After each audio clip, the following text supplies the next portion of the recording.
Nakalagay na yung isa, oh.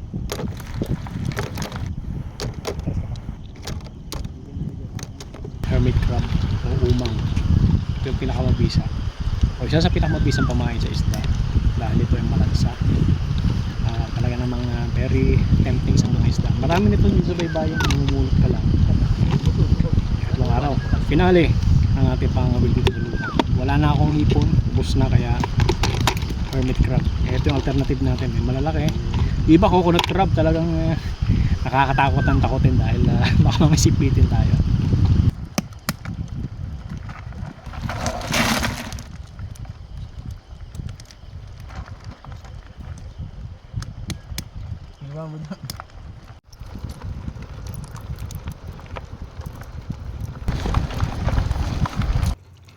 Oh,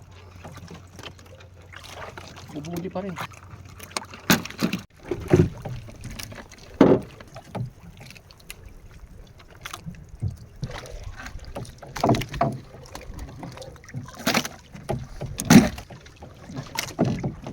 Gusto niya sumama.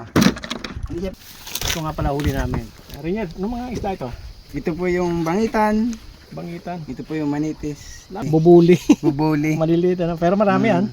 Pero marami to, marami yan. Oo. Tanghali na kami lumakad kaya ganun. Ito lang na nahuli ay maliliit. Ito yan, oh. Kung maaga kami lumakad, malalaki sana to. Kaso tinanghali kami na. Si Rinyard, ito yung, Bago lang kami gumagayak. ito yung guide namin eh.